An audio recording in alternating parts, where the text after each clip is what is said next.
Divine and royal greetings, family. I hope that everyone is doing fantastically. I missed y'all last week, and I'm so happy that we are here and ready to commune together as we continue to read the word, go through the word. So I see that Latoya Davis has chimed in. Greetings. How are you? I was just thinking, I guess I didn't have to call your whole name, but you are here. How are you doing? How was your week? Oh, it's been good. I've been trying to recoup from the weekend, but it's been a productive week. Okay. You prepare food this week? Yes. Weekend rather. Yeah, it's definitely a little recovery time that's needed. So we salute you for doing the raw vegan works. Yes, we do. Yes, we do. Thank you. Hi, you're welcome. You're welcome. I said, you know what? I should have looked at the last video. I can't remember if it's 6 or 7, but we are at episode 6 or 7. But I will get it right for the replay. So Okay. before we get into the book, we're going to start off in regular fashion and just take some deep breaths, get grounded and centered. I love a breath, honey. Let's see here. Okay. All right. So 3 of them in for a 4 count, holding for a 4 count, and releasing for a 4 count. So let's take that first breath, deep breath in, hold the breath, and release the breath. Deep breath in,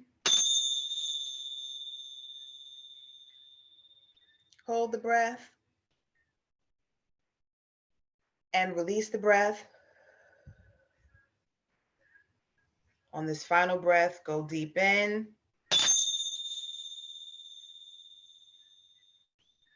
hold the breath, and release the breath. Give thanks. All right, so we are continuing on with The City of Wellness, of course, written by Queen Afua. And the last page that we left off on, I believe it was 46. We're going to pick up, obviously, on page 47, and we will go from there. And this page is actually pretty interesting to me. I don't know if you can see my book. I guess it's this way. I did a little crossing out here with my own little notes. So we'll see when we get to that part. But moving on. The Global Health Report card. Genetic engineering may be the least of the problems we face as the world health crisis explodes against the backdrop of our interdependent global villages. As one observer puts it, one man sneezes, another nation catches the flu. Organizations such as the World Health Organization and the Bill and Melinda Gates Foundation's Global Health Program offers us a challenging global health report card. Heart disease will be the leading cause of death in developing countries by 2010, representing 30% of all global deaths. Cancer, lung, breast, ovarian, prostate, causes 7 million deaths every year, or 12.5% deaths worldwide. By 2020, there will be 16 million new cancer cases. Tuberculosis takes a life every 18 seconds, causing more than 2 million deaths annually worldwide. TB is projected to be the cause of 35 million deaths between 2000 and 2020. Diabetes complications claim the lives of 3.2 million worldwide every year. In 2000, 171 million had diabetes. By 2030, diagnosed diabetes cases will rise to 366 million. This is where we come in. Severe pneumonia and lower respiratory infection cause the death of 2 million children under the age of 5 annually. The global annual infection of mortality rate and mortality rate for RSV, respiratory syncytial, syn, well, when you see the word, because I don't know how to pronounce it, SYNCYTIAL virus among infants and young children is 64 million. More than 40 million adults and children are living with AIDS and HIV, and almost 5 million new infections occurred in 2005. HIV kills more than 3 million people every year, 99% of them in developing countries. Such sobering statistics underscore the necessity of the kind of advocacy supported by the Bill and Melinda Gates Foundation's Global Health Initiative. The Gates Foundation recognizes that advances in health too often fail to research those who need them the most, people in the poorest countries, and has taken decisive action to address such health inequalities. The Gates Foundation Global Health Program sets on a powerful core philosophy. We are guided by the belief that all lives, no matter where they are lived, are of equal value. These are powerful words. They resonate with my belief that, like other global brethren, America's communities of color also deserve equal access to America's health and resources and equal representation in the creation of America's healthcare policies. So that was a little difficult, well, not really difficult to get through. But of course, when this book was written back in 2008, who would have thunk it in terms of where we are today with the same Bill and Melinda Gates Foundation, the World Health Organization, like the fact that we are where we are because of their earlier works is just so ironic. Like, Yes. I don't know. Like, what do you think, Latoya? Do you have any feedback? It's just it just makes me think of what has been going on for the last almost couple of years and the influence they've had, and it just makes me question a lot of things. That's it just makes me question a lot of things, and if it's really, is it truly supporting the collective? That's the question. It's just, yeah, there's This so is much. so trippy. Like, and as I was reading it, I was like, no, they are, I would say, almost single-handedly as a organization responsible for where we are today. Right. Like, that is just like, wow. Wow.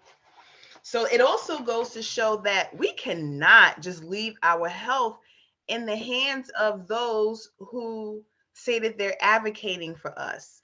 You know, Right. how many different types of medications that they ship off to Africa, or missionaries, just not even Africa, let me just say that, just around the world with this whole agenda for now what we know as depopulation and eugenics. It is just like so mind blowing.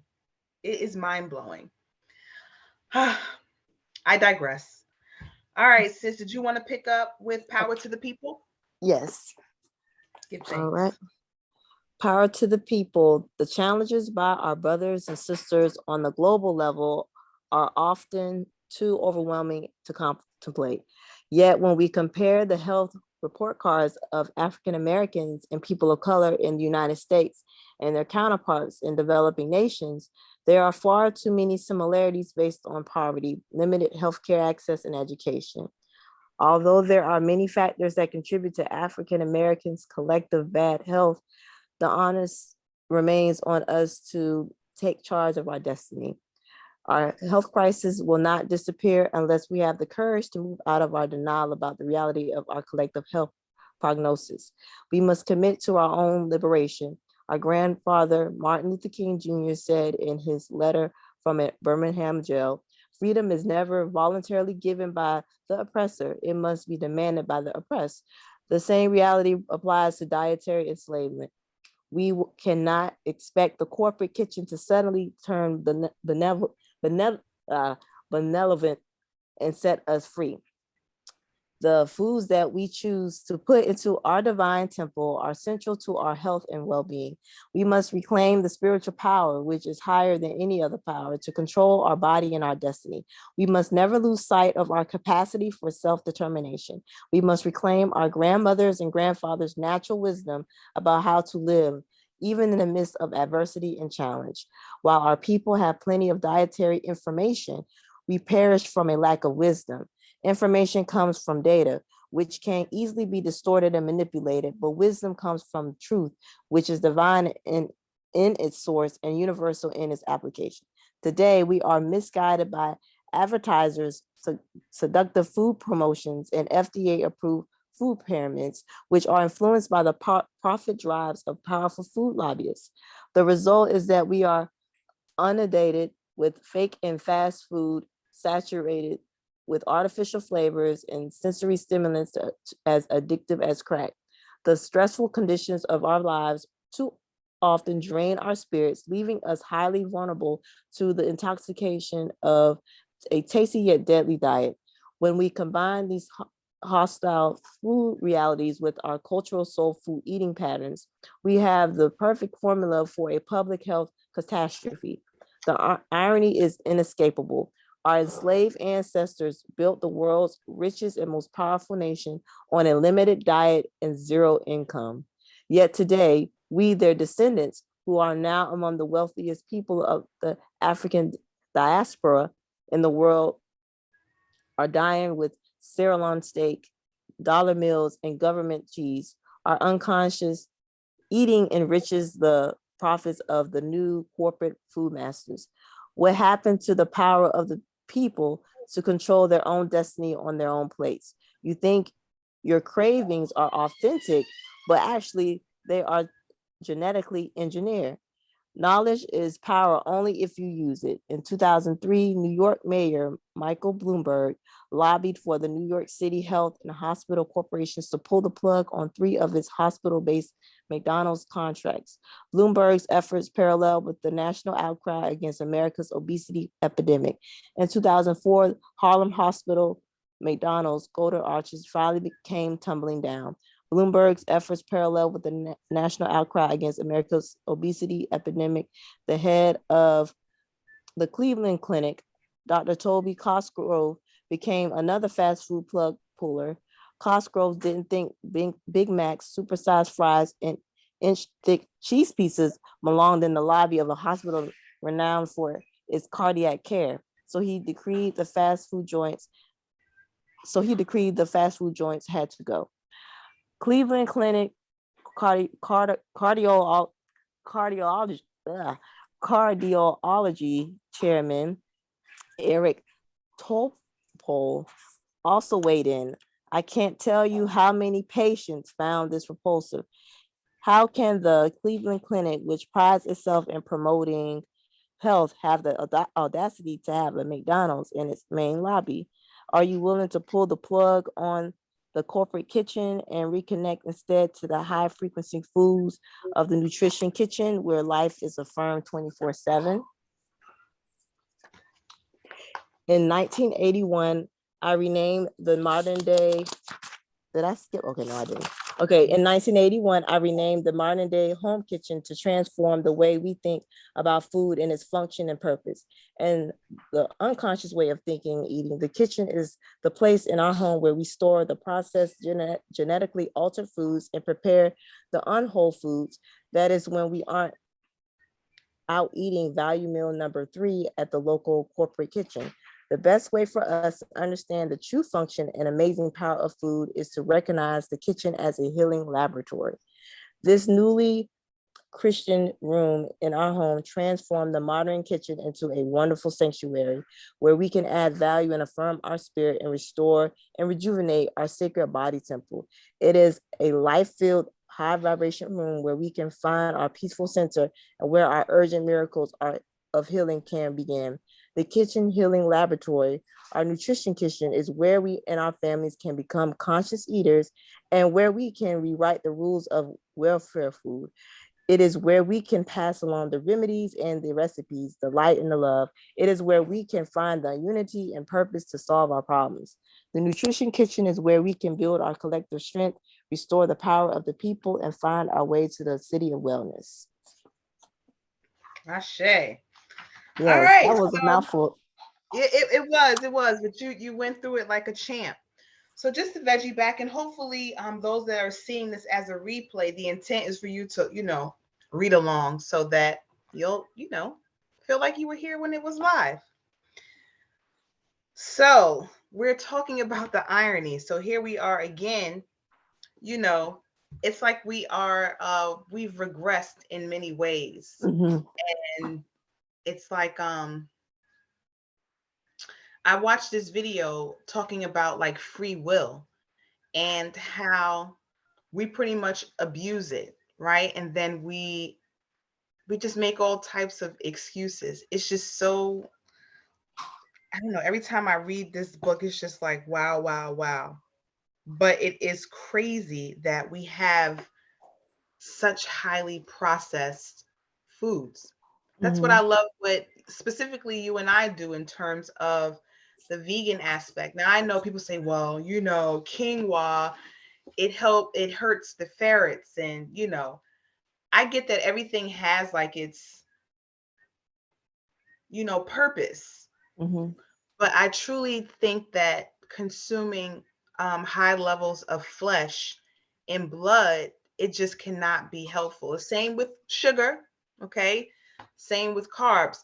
I know that the vegetables are even fake, some of them, depending on where you go. Like it's just super, super, super crazy. All of the processing. I don't know. I'm just rambling at this point, but I'm like, ah, I just can't wait for us to be like, you know what? We don't want it. We don't want the McDonald's. We don't want the Burger King. We don't want none of that stuff. But everywhere I go, there's definitely a McDonald's line popping. Right. So I don't know. What Yes, say you? I agree with everything you're saying in regards to that, and that's why it's so important. I feel like it just makes it when I was reading it, a lot of things came up for me, and just Mhm. even going back to like just thinking about the food system and how it just makes me think about how everything is based upon, you know, it's like systemic racism from from the beginning to the end, especially with the food. And I think that sometimes, I know that in my heart that that's overlooked a lot of times, how particularly within our community is not talked about enough, about the lack of education when it comes to um like how food can, like, the how it's not, for example, where I live at, if you go to a certain area, there, the grocery store, it does not even look up to par.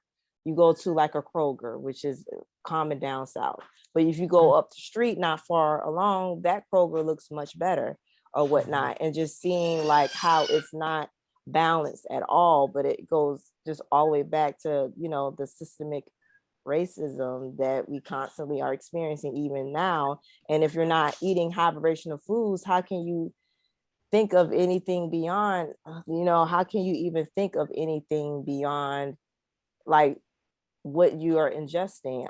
It's just really deep. That's why part of the reason why You're right. It's so deep. It is so deep. that's why I wanted, that's why it's so important to me to, I want to have particularly a nonprofit, well, I'm in the works of doing it, but part of it is educating our community and encouraging people to have community gardens again, because there's so much land. There's a lot of land in Savannah, in the city limits, for people to have community gardens. And there, you could have it in your actual neighborhood, or you could if you have a profit, you can have a plot or whatnot. But people, have to be willing to do the work or whatnot. And I know there are some community gardens here, but I know that the ones that are very active are not particularly in the melanated communities. They may have them in the community centers, but it's not as prevalent, considering how much availability of land there is to be able to do it. Like, that's why, that's part of the things I want to really get into, is encouraging people to have those community gardens and educating people about food apartheid, not even about food deserts, because technically a food desert could be in an area that is like up and coming, or that's really, really considered really nice. That could be a food desert. But food apartheid is specifically about people that are racially taken out of the equation based upon their race. That's what I like. That's why I like using that term instead, because I feel like when food deserts are used, it could be anybody, and I just feel like there's a difference when it comes to, our community in particular, and the level of access and the level of education, and the people that really can benefit from it don't know as much. They know what it feels like, but they don't know the terms. They don't know any of that. This stuff has been studied and researched for years, but you just know the feeling of it, and not exactly the terms and the research of it to really make a difference, or to stand up for your community or whatnot.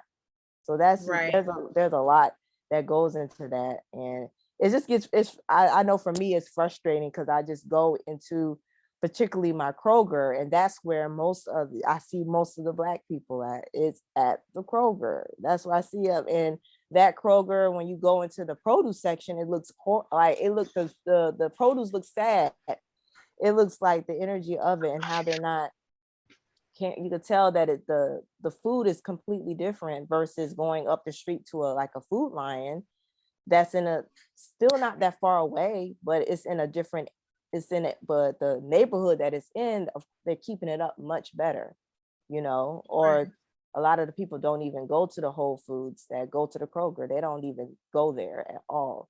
Or a lot of them don't even go to the farmers market, because they don't know about it. And that's some of the things that makes me want to do the things that I do, as far as just sharing what I know, and supporting people who want to have healthier options and stuff.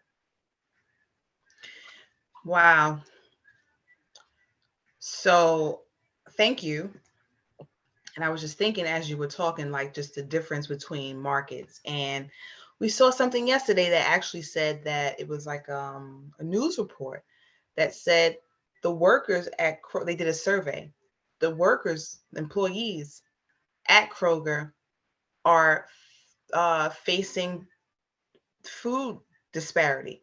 Like they work at a supermarket, but they don't even get paid enough or feel that they have the security enough to be able to afford the food.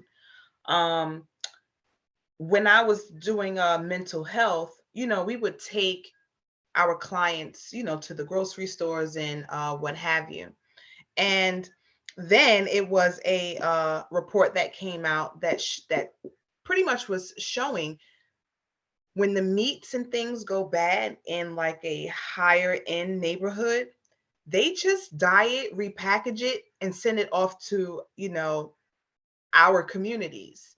So we're getting Wow. like not only is the meat super not fresh, but it's also chemically induced, so this really, really, it's like we're being pushed into a space where we have to rely on big business. And I would not be truthful if I didn't say that I didn't go to Kroger either, but I think it's really, really important to um create spaces where we can get.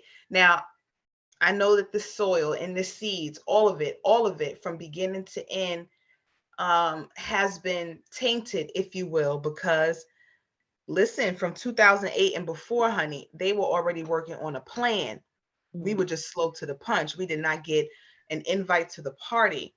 So we are really, there is a war on the poor and the middle class, Mm.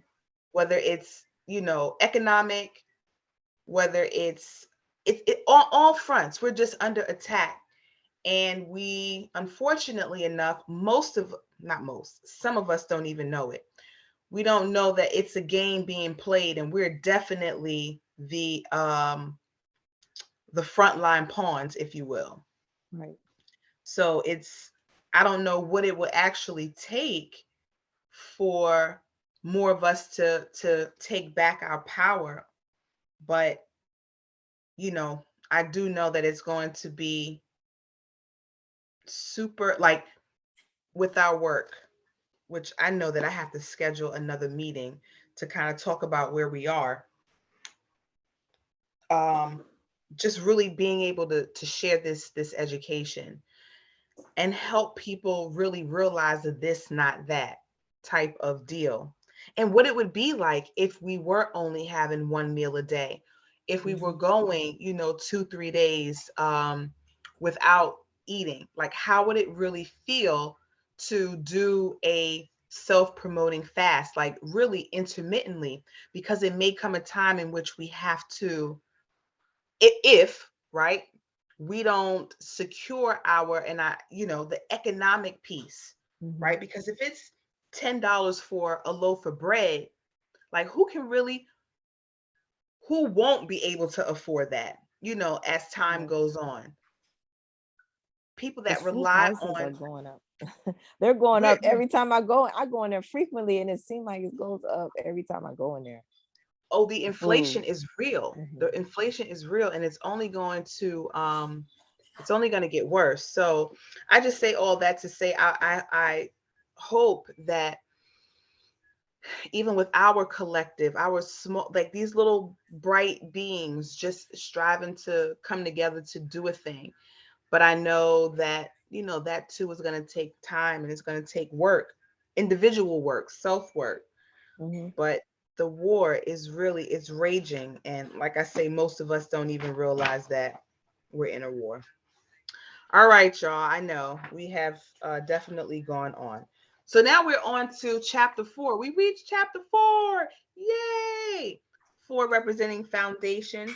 You know, we are getting our square together, our economics, our health, physical, our mental, our emotions. We're getting it together.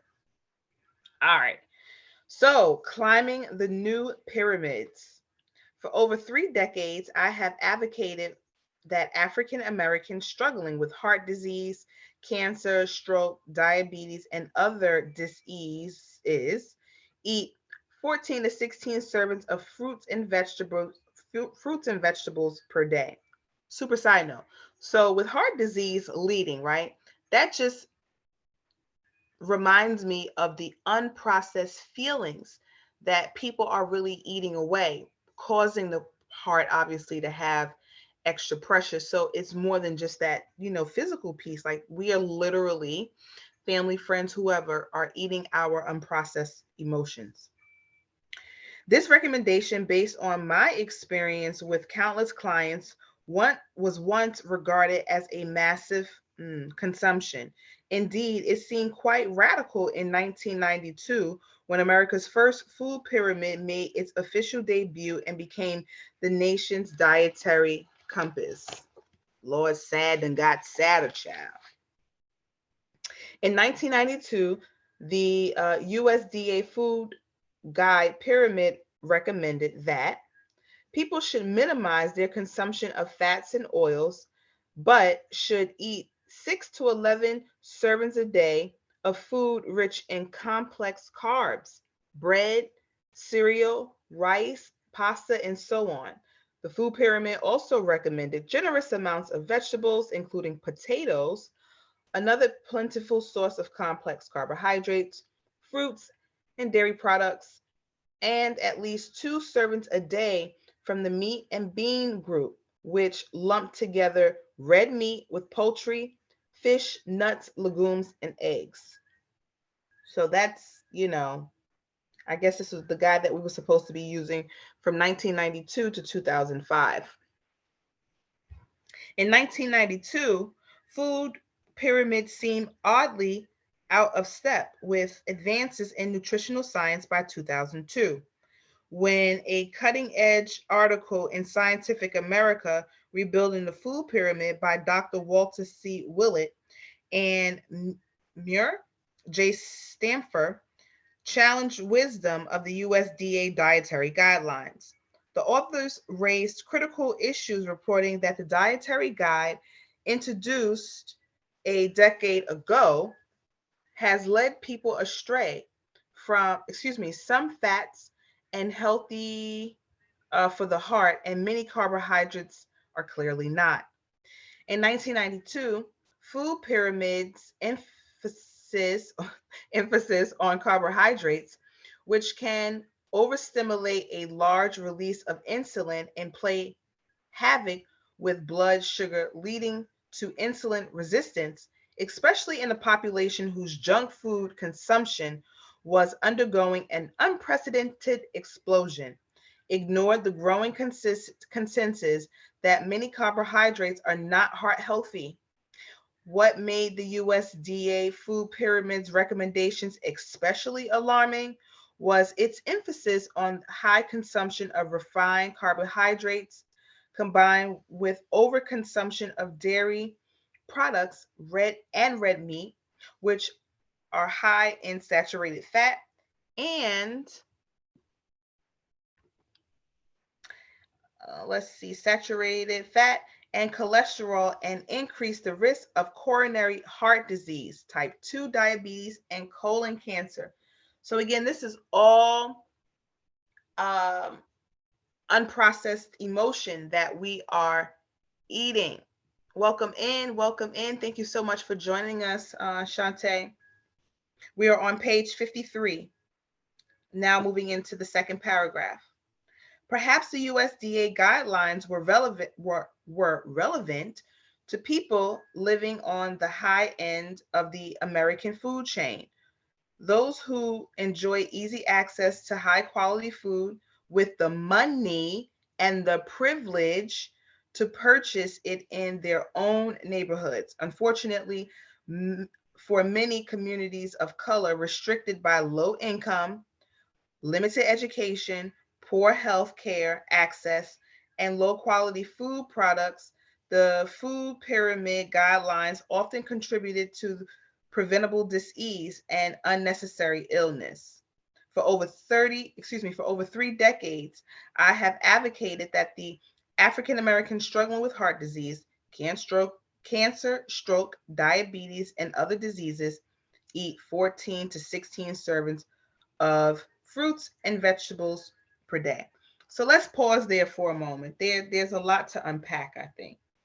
So now, in 1992, I was 12, right? So for the last however many years, 30,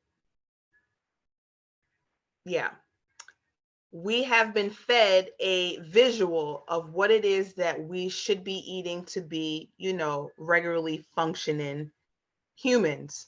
But we now know that that is clearly not the case. So again, we are really, Queen teaches us that most disease starts in the colon, right? So we know that if the colon is backed up, if we're not irrigating, if we're not doing um, hydrotherapy, colonics, and enemas, then there's probably, a lot of food still trapped in there, years, and there's no barrier, right? So we know that it either weighs down on the uterus, it pushes back on the heart, all types of things. Not that the intestines pushes back on the heart, but the bloodlines, that are clogged now with all types of trauma and this, that, and the third. So it's just like, here again, I can't wait until more of us are, just like, no, I don't want it. I'm not going to take it. Does anyone have anything that they would like to add at this juncture with our 1992 to 2005 food pyramid? This is Shantae. Greetings, first and foremost. Greetings. I just went over a different food pyramid with my son, and it was created by Master Yasser Rahotep, who created the yoga skills practice. And I had to tell him, like, this is a completely different food pyramid than what you're accustomed to. And it was a really great teaching moment for him to see the difference between the two pyramids and to have a better understanding of what's supposed to go in your body versus what we have been taught to put in our body. And it just made me feel really good that he showed an interest in learning more about that. Because kids being vegan and being holistic is a challenge, especially when they were not born into that lifestyle and you transition them to it, and the other people around them are not transitioning. So it felt good to see that he was showing interest in that, and to really be able to compare the two and see, like, wow, this is why a lot of people are sick. So he got to see it firsthand, and I got an opportunity to teach, and that was awesome. Ashe, well, shout out to your son for saying, I'm going to show an interest in, eating differently. And with Latoya, I know that your babies were actually born raw vegan. Is that correct? Yes.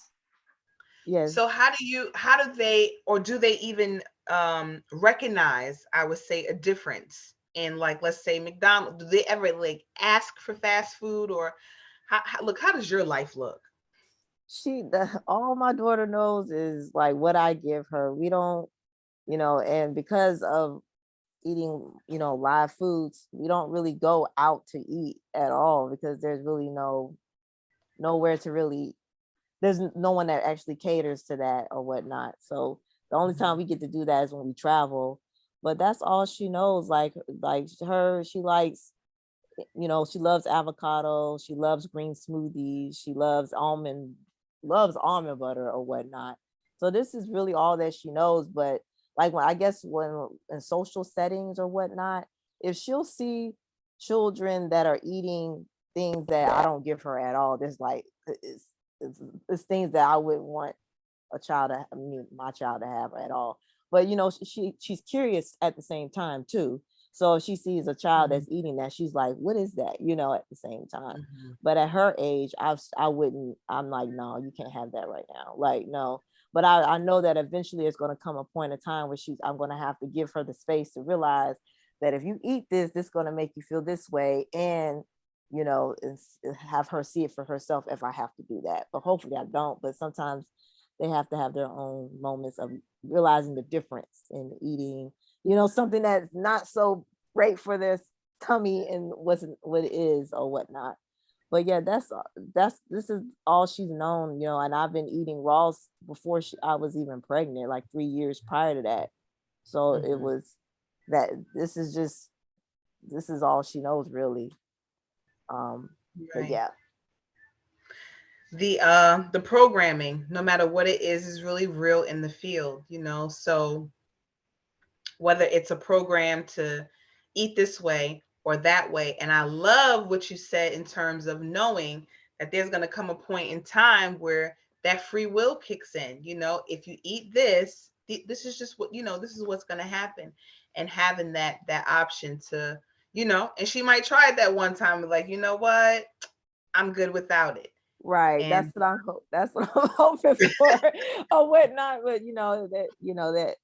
I have to, that's something that I do have that in my mind, but it's great because I've, watching other people have other people that I know have children and they're eating more clean, or they may eat more plant-based.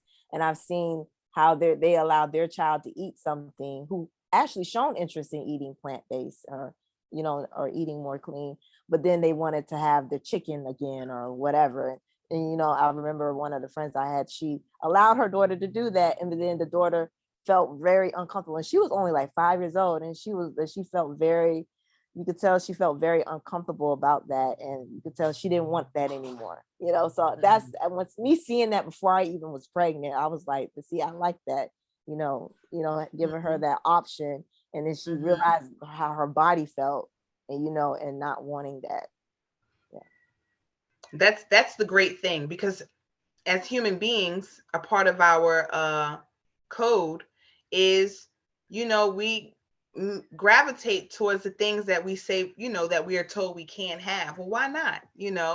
Rather than, this is actually your choice. You can have it if you choose. These would just be the consequences, rather than just don't do it because I said not to do it, and that's all you need to know. Right. Of course, that's the whole temptation, and then it's a whole different dynamic. I told you not to have it. You won't even, react that way. It's just, this is what we can expect because that's the choice that you made. And I think that as we, go forth, just really, really realizing that it is really a choice.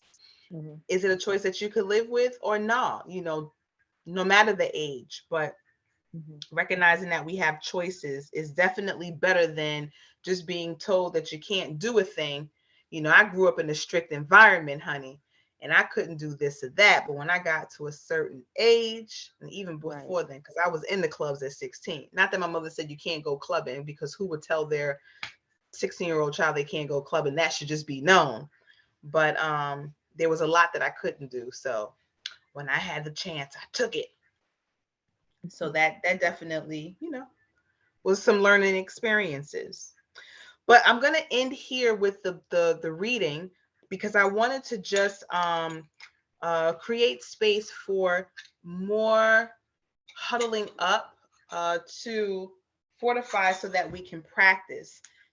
Shantae may not know this, but Latoya knows. This is my first year as director of the school, and I'm learning to be more tech savvy. So there are a few things that I need to work out to really begin to put into practice or into action what I have been thinking, which is really to provide you all with some digital things to use to promote your business.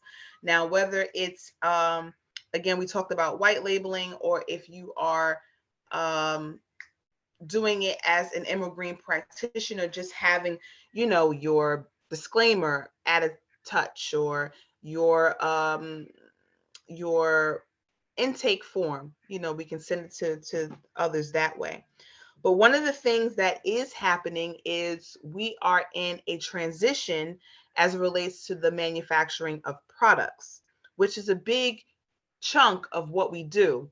Now, it doesn't limit, well, it does limit us, but we can still practice. So I really wanted to call all of those who would like to move forward in practice to just come up with a game plan so that we can just get moving and not really wait.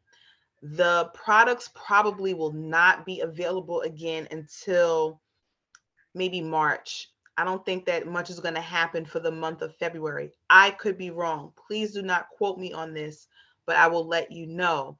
And the reason why, I'm like, okay, well, just trying to wait to see what information to provide, which is, I foresee at least a month being down. But within that space, really just coming together to figure out, not so much figure out, but to give our opinion about how we would, like to move forward, as a collective while we're kind of in this waiting stage. So I'm thinking Saturday, I'll put some dates out and see what everybody else can do. And I would say about an hour, just trying to brainstorm and make that happen. But the shifts are real. The supply chain breakdown is real. So the meeting will look like, well, what would we have a client we did a consultation with, and that client had, adverse ether. What would we suggest, prescribe, for lack of a better word, for that healing? Now, if we don't have the green life, what will be something, this is me asking y'all, that we could suggest in place of the green life? Anybody? Well, I was thinking, even though it's something like, well, I guess like chlorophyll or spirulina, but I don't know if there's anything else that you want to mix with that. But that's what I think of something green. Because even before green life, I like to add spirulina to my particularly to my smoothies every day, or chlorophyll.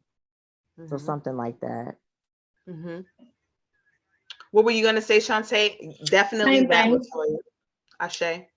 Same thing. Spirulina, wheatgrass. Well, essentially, if we're dealing with people who already have their own apothecaries in their homes, we can talk to them about what herbs and nutrient building things that they actually have in-house, and recommend based on that. If we're dealing with people who don't have anything currently, then spirulina and all of that would be the go-to. Bee pollen was another one that was recommended to me as a like a whole nutrient situation, but that's something that I'm still kind of learning a little bit more about. Ashe.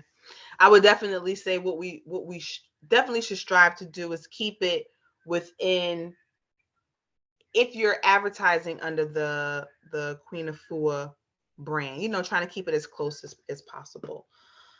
But that's the goal.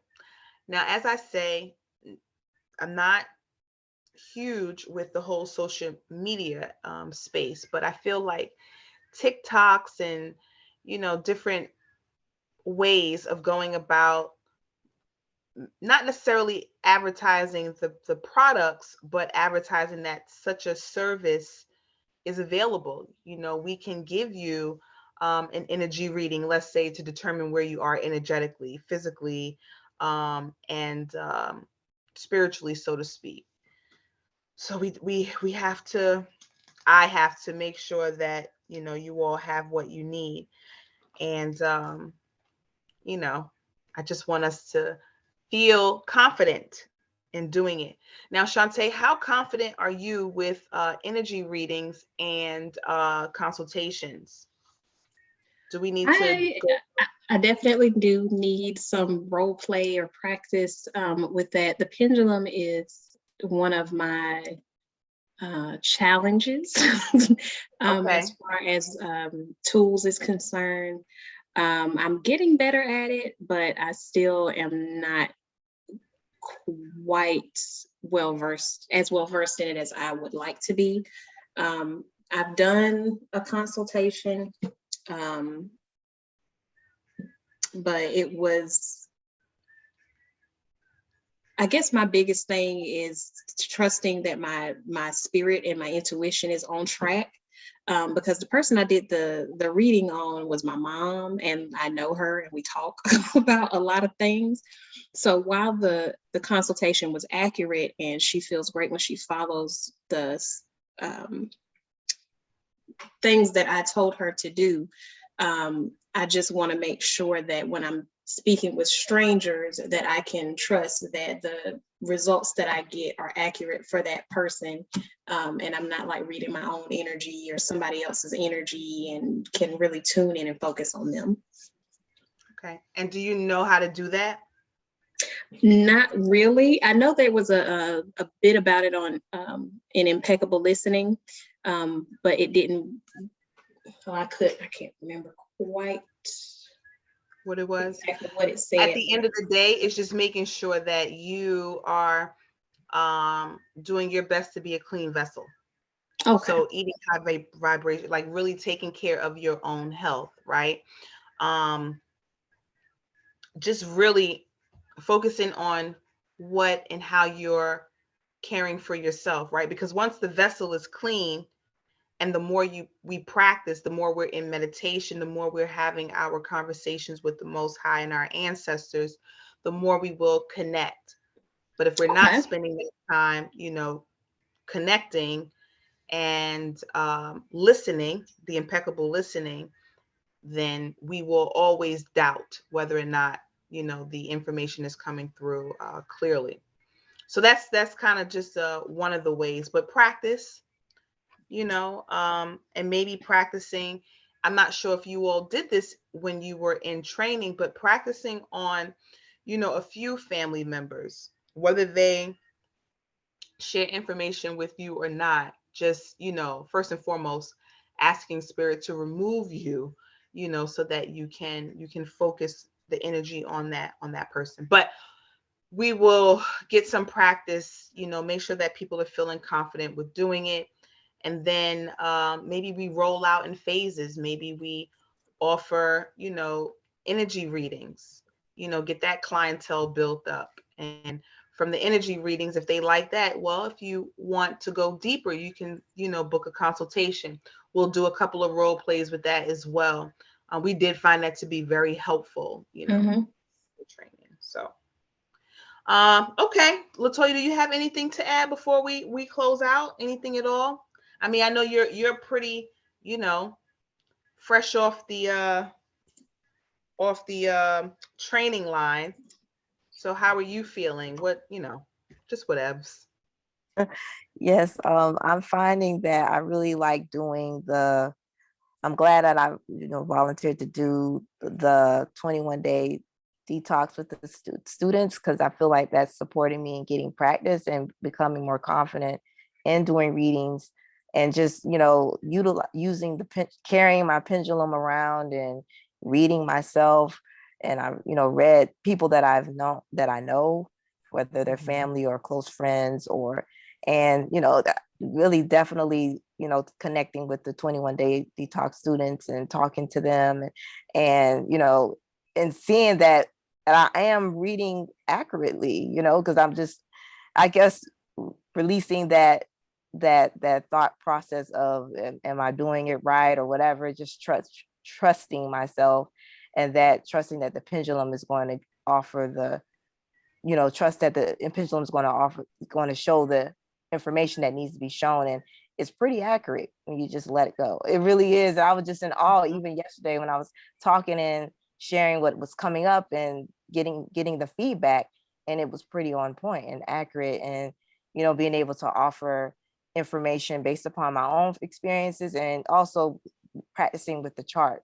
So it just, all it takes is just continuous practice, because I'm definitely interested in, if you want anybody to do the readings, because I want as much practice as I can, because I know that will draw people in to have Well, interest. honey, we have more people coming in for March. So, it feels good. And I've been getting feedback from the students as well. So we'll continue with that, just making sure that they have, a coach to help them.